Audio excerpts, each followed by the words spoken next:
Esta tela contém dados que me apresentam a vocês. Montei este filme para mostrar uma análise técnica a respeito de denúncia contra a empresa Telex Free, que vem gerando milhares de comentários e boatos na imprensa em geral e nas redes sociais da internet. Dia 6 de março, a Secretaria de Acompanhamento Econômico emitiu parecer a respeito das denúncias que está disponível para download no site do Ministério da Fazenda, descrito abaixo da imagem aqui apresentada. Para que possamos entender a denúncia, temos aqui seu histórico. Primeiramente, foi feito documento por parte de um PROCON regional ou estadual e encaminhado à Secretaria. A Secretaria Federal analisou a denúncia e enviou suas conclusões à Procuradoria-Geral da Fazenda Nacional, que irá realizar e definir a necessidade ou não de acionar o Ministério Público Federal ou a Polícia Federal. Estamos atualmente neste ponto do processo. Ocorre que a denúncia inicial versa sobre 3 pontos básicos aqui descritos. 1. A captação antecipada de poupança popular. 2. Regularidade operacional da empresa. 3. Possível formação de pirâmide de Ponzi. No entanto, a competência da Secretaria de Acompanhamento Econômico só lhe permite avaliar oficialmente a primeira delas, captação antecipada de poupança popular.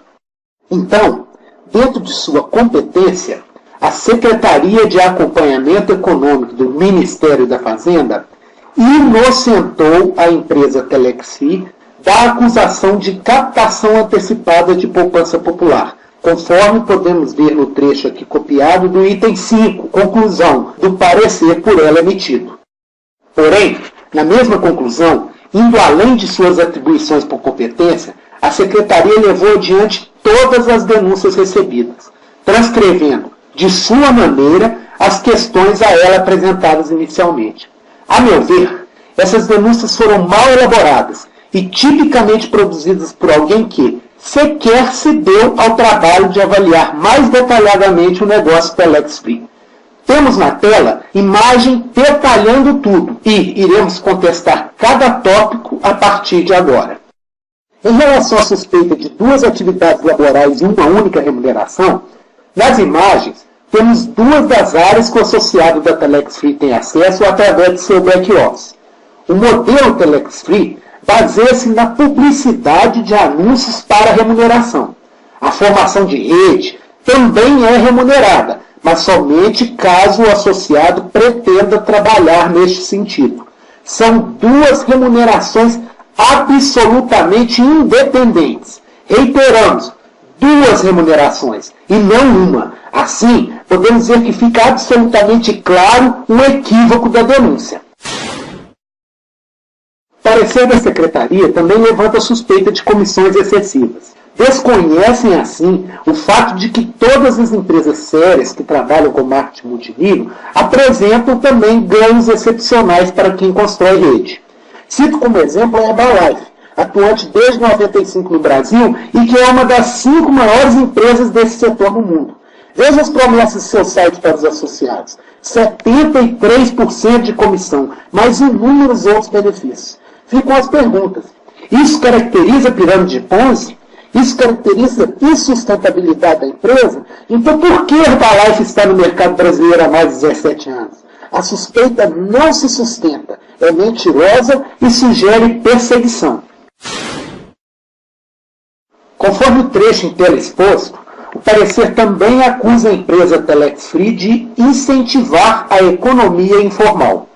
Primeiro, é preciso esclarecer que o imposto de renda dos divulgadores é retido na fonte, de acordo com as tabelas da Receita Federal. Isso não é mencionado e parece não ter sequer sido verificado. Agora, o absurdo fica por conta da crítica ao estímulo da atividade comercial de revenda de produtos. Todas essas empresas citadas aqui fazem isso, possuem essa vocação natural. Por que Telex Free também não pode fazer?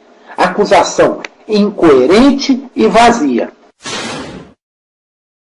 Em seu parecer, a Secretaria de Acompanhamento Econômico, especificamente no item 3.1, afirma que os anúncios postados pelos divulgadores possuem em seu conteúdo promessas de ganho financeiro. Vejamos aqui os modelos de anúncios da empresa retirados do back-office do divulgador.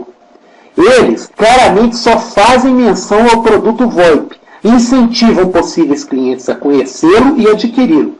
Não há nem nunca houve promessa de ganho financeiro nisso. Esta é uma mentira realmente deslavada.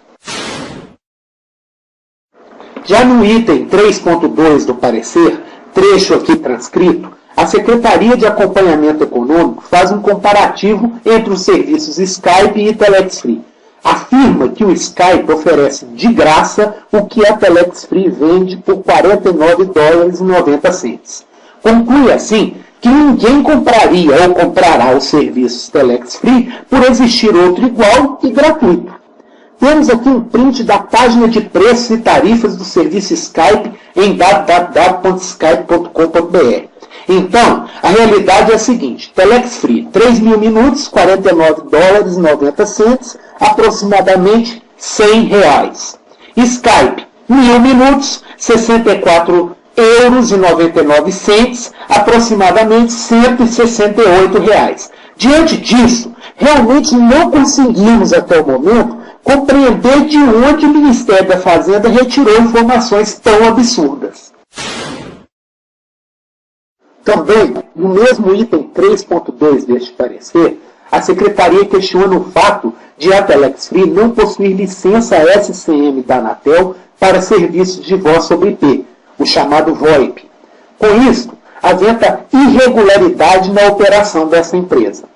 Quanto suspeita, tecnicamente podemos explicar e exemplificar. A prestadora está efetivamente com seus servidores fora do país e o serviço é prestado nos Estados Unidos e não aqui. O meio para se atingir o serviço da prestadora, que é o provedor de acesso à internet, é o único passível de licença SCM pela legislação nacional. Diversas outras empresas prestam serviços mundialmente dessa forma, citando Amazon.com, HostGator, PayPal. Portanto, a insinuação é completamente falsa. Indo além, em relação à necessidade de licença SCM para a Telex Free, vamos analisar o caso Skype, tão mencionado pela Secretaria de Acompanhamento Econômico como exemplo comparativo. Pesquisamos o domínio www.skype.com.br no registro de domínios brasileiros, conforme a figura em tela demonstra. Vejam que o Skype está em nome da empresa Microsoft.